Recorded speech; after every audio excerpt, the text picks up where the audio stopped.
Les 8 matchs au programme de la première journée de la deuxième édition du Richard Mille Invitational se sont déroulés sous un grand soleil et dans des conditions de jeu quasi estivales. Dans le match numéro 1, Jean-François Luquin a pris rapidement le meilleur sur le joueur du Racing, Olivier Rosner. Cadéé par son fils, l'ex-joueur de l'European Tour a fait la course en tête.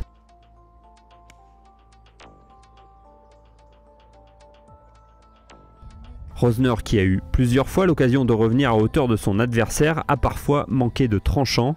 Le Parisien, qui évolue sur l'EP des Tours, aura une dernière chance de prolonger le match au 18, mais Luquin s'impose finalement one-up.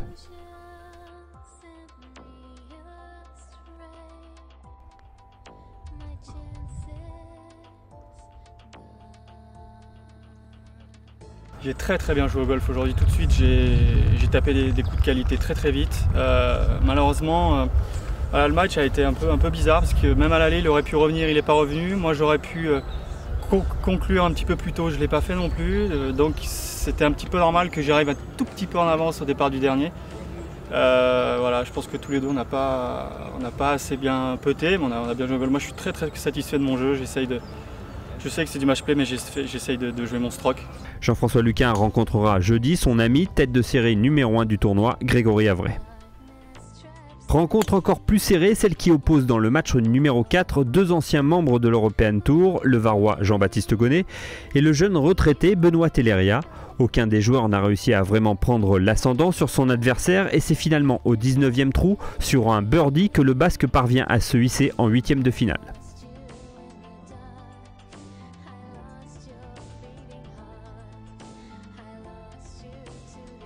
La partie numéro 5 a donné lieu à un bel affrontement entre Lionel Alexandre et Christophe Brasilier. Mené 3 up au départ du 16, Brasilier, dos au mur, réagit en signant notamment une incroyable sortie de bunker pour birdie au 18. Il faudra 2 trous de plus au Marseillais Lionel Alexandre pour gagner le droit d'aller défier François Calmels au tour suivant.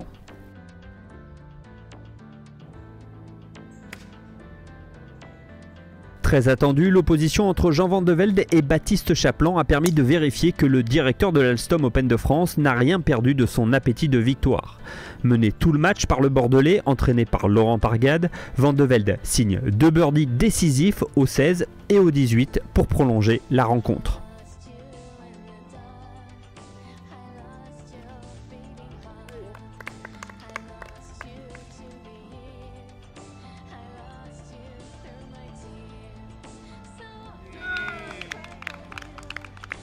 VDV finit par s'incliner au 20e trou, mais garde le sourire.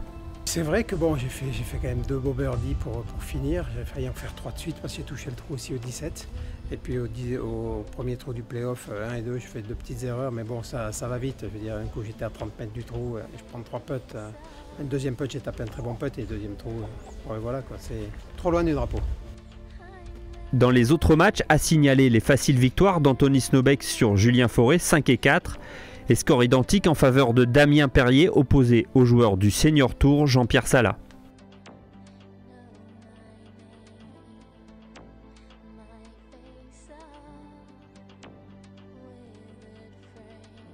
Enfin, Guillaume Cambis a éliminé l'Italien, leader du Alps Tour, Nino Bertasio, et Raphaël Hérault s'est imposé 2 et 1 contre Nicolas Perichot.